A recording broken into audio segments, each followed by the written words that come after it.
एक गांव में रामू नाम का गरीब किसान रहता था। उसके पास बस एक छोटा सा खेत था। दिन रात मेहनत करता, लेकिन फिर भी पेट भर खाना मुश्किल था। एक साल सूखा पड़ा, फसल बर्बाद हो गई। हार मानने के बजाय रामू न दूसरे गांव जाकर मजदूरी की, पैसे बचाए। यहां एक छोटी सी दिल को छू लेने वाली कहानी है, एक गरीब माँ, किसान और उसकी 3 बेटियों की। माँ का सपना। गांव के एक कोने में मिट्टी की छोटी सी झोपड़ी में राधा रहती थी, एक मेहनती मगर गरीब किसान माँ। उसका खेत छोटा था और उसमें उगने वाली फसल अक्सर घर का पेट भरने के लिए भी मुश्किल से काफी होती थी।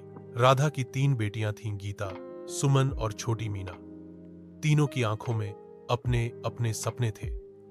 गीता को पढ़कर अध्यापिका बनना था, सुमन को डॉक्टर और मीना को बस इतना चाहिए था कि उनकी मां को कभी धूप में खेत में न झुकना पड़े। राधा सुबह सूरज निकलने से पहले खेत में पहुंच जाती, दिन भर मेहनत करती और रात में बेटियों को पढ़ाती।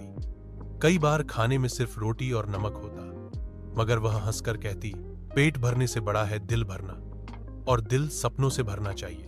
गांव में एक दिन स्कूल के मास्टर साहब ने बताया कि शहर में एक छात्रवृत्ति स्कॉलरशिप का मौका है, मगर बच्चों को किताबें और यात्रा का खर्च चाहिए। राधा के पास पैसे नहीं थे, लेकिन उसने अपनी सोने की एकमात्र नथ बेची जो उसकी शादी से थी।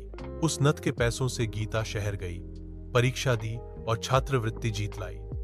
फिर गीता ने अपनी पढ़ाई के साथ साथ ट्यूशन पढ़ाना शुरू किया, जिससे सुमन और मीना की पढ़ाई चलने लगी। सालों बाद गीता और फिर से खेत में मेहनत शुरू की। धीरे धीरे उसकी खेत की माटी और मां का सपना। एक छोटे से गांव में सावित्री नाम की एक